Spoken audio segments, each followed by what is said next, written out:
All right, guys, I'm excited to get this video to you. This is one from an anxiety standpoint that I've been wanting to work on for a while, and it's getting after some of this rust. Today, I'm gonna show you guys a really cool product that's out there. And actually, the one that I'm installing today for rocker panels is made by a company called OAM. They make a product called Quick Covers, and this is super cool. The ones I'm installing today are actually, I'm gonna call it an early prototype stage. They're adding potentially another feature that you guys are gonna be happy about because it'll aid with installation. So let's get into this. So this is the completed project. I even got it washed up for you guys. Used to peek through there and used to see some rust. Well, that is gone, guys. These quick covers are awesome. Very impressed. I went with the textured finished because I just think it'll hold up a little better, and it looks good. It matches the black really good. Some things to notice. So this right here, if you guys notice, this is the, I'm gonna call it an early prototype version, where they're making a cutout to go around the striker plate. This aids with installation, so you don't have to remove those. Another thing, I'm gonna hand you guys some pro tips for installation on the F-150 and the Raptor. I was actually able to save the sill plate. I thought they were just gonna be trash, but when I removed them, they still had all the stickiness from the original rocker panel. So I actually just reinstalled them back on the OAM covers. Also, regarding this piece of weather trim that goes down the bottom, this went in pretty good. There's a few little tricks. Find the right size drill bit for the T connector, but it's holding on really good. But look how good that looks, guys. How awesome is that? It looked so bad before. I'm gonna show you underneath. Look at that. So riveted down the whole side. It is a really clean finish. And I also wanna share, see those two new bolts? I had a few of those break off. It's an 8 mil by 1.25 thread. If you wanna replace those, I was able to retain about half of the OEM ones, and the rest had to be replaced. But luckily for me, my main vertical rocker panel in the back was in good shape. The inner was in decent shape. The outer was completely trashed. Check out the other side now. And I was able to get the sill plate back installed on this one as well. But you can see how it goes around the original striker plate. But the fit up is great. I ended up throwing a rivet up in that corner. But just generally speaking, guys, the fit up is amazing. I mean, they really did a good job with this product. I had some concerns, you know, wondering like how well will this match the contours? It matches awesome. It sneaks through the door opening, no problem. Just looks really good. I'm really impressed with the quality of this product. You can kind of see how it goes through the back there as well. Now I still got to fix that little spot on the bottom of the door. But some pro tips.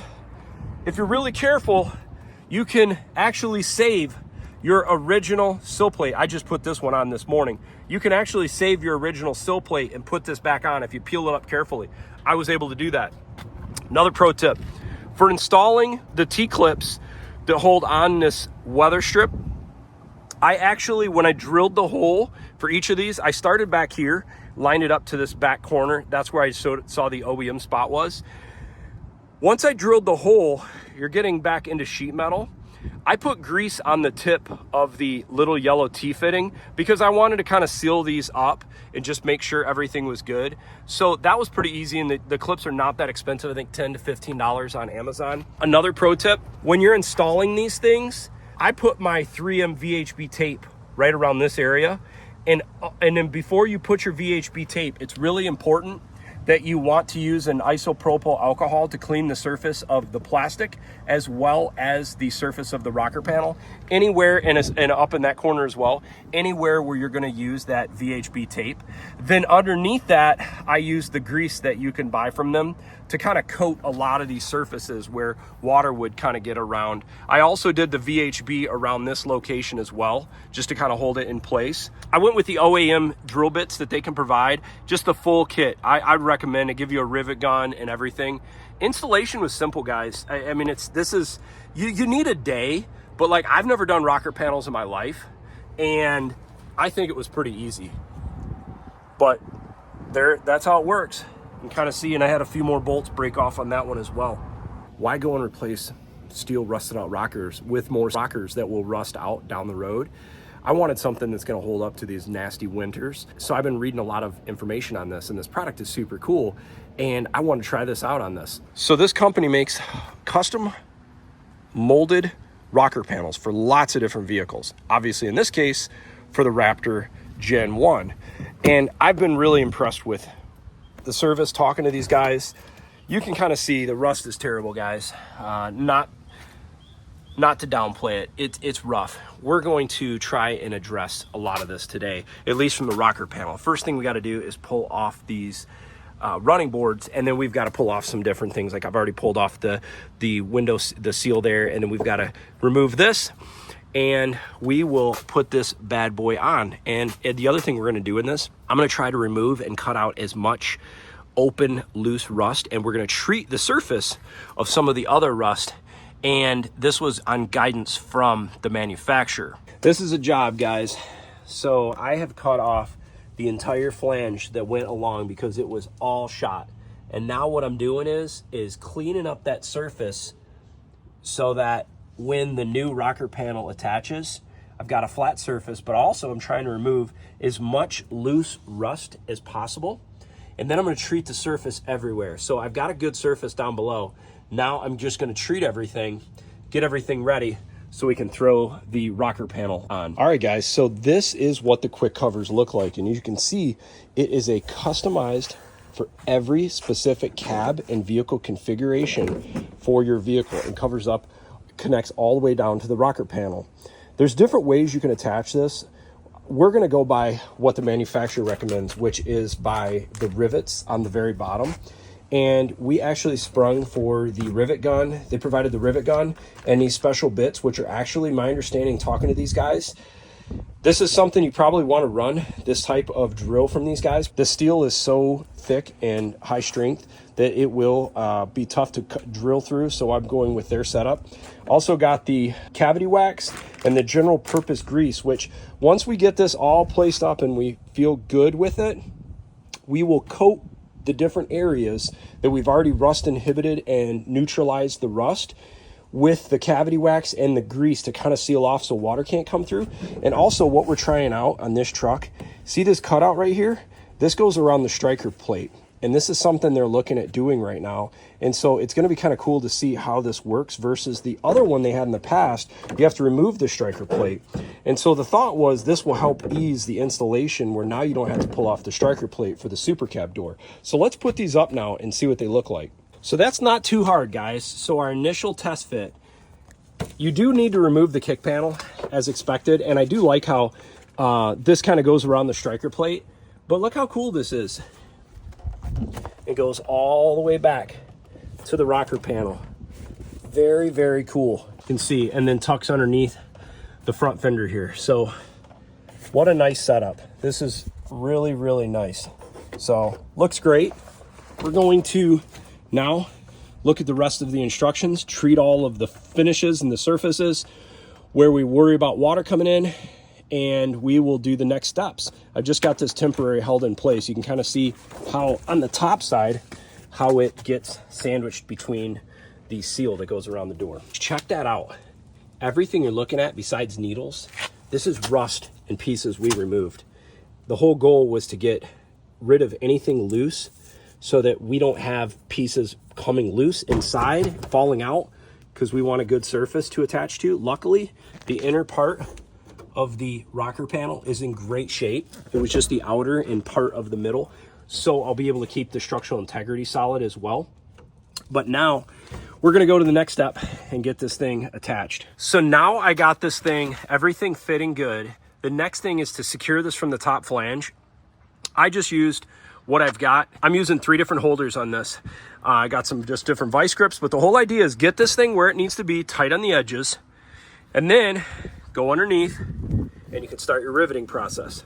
But first, it's most important, we have to make sure we're good above and at all of the different seams and joints, and we are in good shape now. Okay, we got 30 different rivets, so that means 15 per side. So now what I'll do is I'll go underneath and try to measure out and get an equal spacing between each rivet so we have the full usage of the 15 per side. And then I'm gonna start with the, first what I'll do is I'll mark it all out with a Sharpie, and then I'll do a center punch, and then I'll do the small drill bit, and then I'll come back with the correct one, which is the right one for each rivet. I went and measured the bottom of the rocker panel, and basically about every 5 inches is where we're going to put a Sharpie mark from the front all the way to the rear, and that will give us about 15 per side. So we're gonna now mark out, and then we will then drill our holes. So it's official go time. I've got the cavity wax done, at least in the areas I want to put. I've got the grease in. I've got the alcohol stripes cleaned up where I can put the 3M VHB down in the 3 different areas. And now I'm going to very gently put this in place so I don't smear the grease at all, but then I will push this thing in place and then rivet from down below. And just like that, guys, it is complete. Riveted along the bottom and all sealed back up.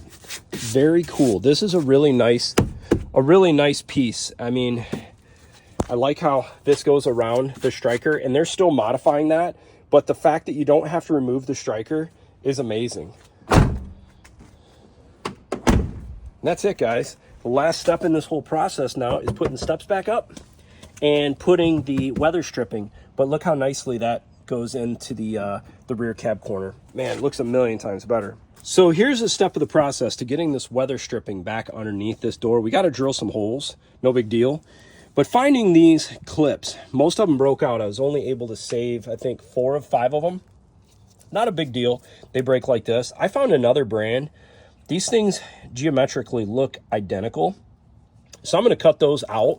I'll share the link to these down below. There it is. So if you are doing this, I'd order these as well. Nothing in the instructions talking about this, but once you drill your hole, I dipped in the general purpose grease just to kind of seal that up. All right, here's the final product. I actually was able to reuse the sill. I peeled it off really gently and the adhesive was still good, so that's kind of cool. And I just adhered the weather strip down the bottom. So the last step on this side, show you how this looks. Last step on this side is just to get these steps up. Another tool I recommend.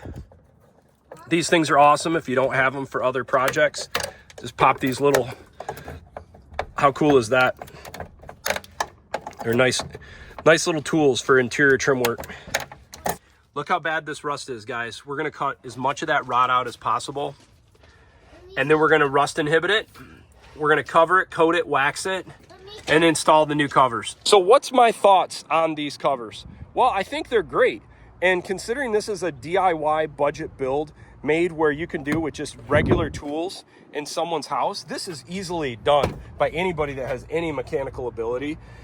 Then someone would say, well, why didn't you do it the right way? Why didn't you do the full rocker panel replacement?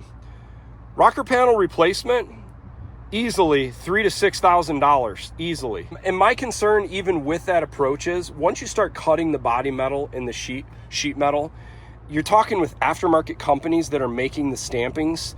I'm worried the fit up. You're gonna have door alignment issues. I just didn't want to go from that. Plus, my back panels were in great shape. All it was really impacted was some of the middle layer of the rocker, and the outer was completely shot. So why not install something that's never going to rust again? That was my thought in why to go with this product. And I'm really impressed with the quality of this thing. I mean, when you put these in your hand, they feel kind of a thinner plastic, but as soon as you install, guys, this feels really solid. I mean, it's robust. I think this will hold up for years to come. And I think it's a great idea. Any way where you can get rid of steel on these steel body vehicles and put plastic to replace something, if you live in the Midwest, I'm all about that.